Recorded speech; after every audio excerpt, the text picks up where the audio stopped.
दोस्तों, आखिरकार United nation के अंदर भारतीय विदेश मंत्री, रूस के विदेश मंत्री और चीन के विदेश मंत्री यानी कि इन तीनों का ही इंतजार था कि सुरक्षा परिषद में बदलाव को लेकर क्या कुछ कहेंगे। और इन तीनों की स्पीच यूनाइटेड नेशन के अंदर कल हुई। एक एक करके डिटेल में समझेंगे कि क्या कुछ तीनों देशों के विदेश मंत्रियों ने कहा और यूएन में बदलाव को लेकर क्या कुछ मांगे की गई। काफी इंटरेस्टिंग वीडियो होने वाली है, इसीलिए वीडियो को अंत तक जरूर देखिएगा। साथ ही अगर आपको डिफेंस और फॉरेन पॉलिसी में इंटरेस्ट है तो हमारे चैनल इनसाइट नॉलेज को सब्सक्राइब करके बेल नोटिफिकेशन को जरूर दबा ले, जिससे हमारी डेली ऐसी वीडियो आप तक सबसे पहले पहुंच सके। तो चलिए शुरू करते हैं इस वीडियो को। कल यूनाइटेड नेशन के अंदर सभी देशों की निगाहें भारत, चीन और रूस के ऊपर टिकी थी। यूं तो भारत अक्सर ग्लोबल मंच पर पाकिस्तान को इग्नोर करता आया है, लेकिन इस बार भारत के विदेश मंत्री ने सबसे पहले पाकिस्तान को आईना दिखाया। उसके पीछे कारण था कि भारतीय विदेश मंत्री डॉक्टर एस जयशंकर के बयान से एक दिन पहले शहबाज शरीफ की स्पीच यूएन में हुई, जिसमें उन्होंने भारत पर ह्यूमन राइट्स वायलेशन, कश्मीर में अत्याचार, 370 की बहाली, बुरहान वानी, इस टाइप के मुद्दे और आरोप लगाए।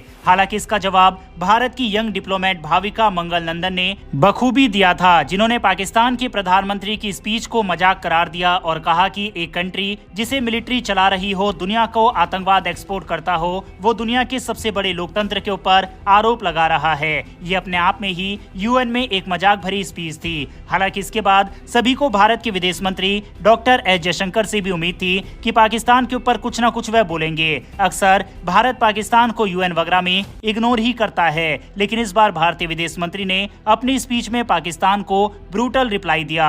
बीती रात भारत के विदेश मंत्री एस जयशंकर ने पाकिस्तान को बकायदा उसका नाम लेकर चेतावनी देते हुए कहा, सीमा पार आतंकवाद यानी कि क्रॉस बॉर्डर टेररिज्म की नीति कामयाब नहीं होगी और हर हरकत का गंभीर परिणाम भुगतना पड़ेगा। यानी कि साफ शब्दों में भारतीय विदेश मंत्री ने कहा कि अगर पाकिस्तान आतंकवादी गतिविधियों को नहीं रोकता तो भारत काउंटर अटैक करने से पीछे नहीं हटेगा, जो कि हमने 2 बार हाल ही में करके भी दिखाया है। भारतीय विदेश मंत्री ने कहा, कई देश अपने नियंत्रण से परे परिस्थितियों के कारण पीछे छूट जाते हैं, लेकिन कुछ देश जानबूझकर ऐसे फैसले लेते हैं जिनके परिणाम विनाशकारी होते हैं। इसका सबसे बड़ा उदाहरण हमारा पड़ोसी देश पाकिस्तान है।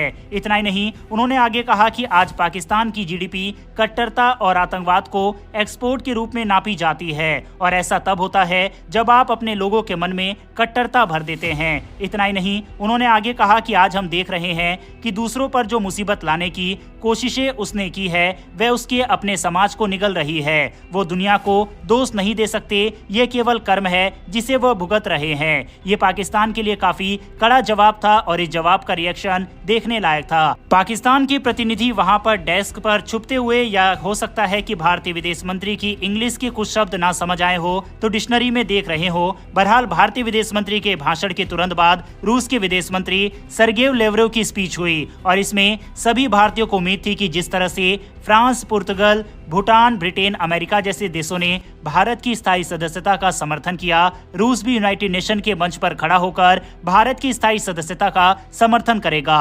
और रूस के विदेश मंत्री ने निराश भी नहीं किया, लेकिन इसके साथ ही उन्होंने एक ट्विस्ट यूनाइटेड नेशन के अंदर चेंज को लेकर डाल दिया।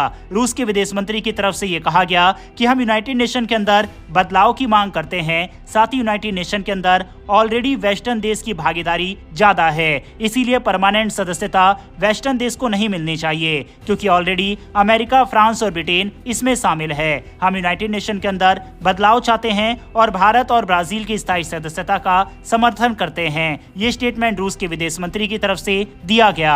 वहीं इस स्टेटमेंट से पता लगता है कि यूनाइटेड नेशन के अंदर चेंज इतना आसान नहीं रहने वाला, क्योंकि कुछ देश किसी को चाहते हैं तो कुछ देश किसी को पसंद करते हैं, और जब तक पांचों देश राजी नहीं होंगे तब तक यूनाइटेड नेशन के अंदर बदलाव नहीं हो सकते।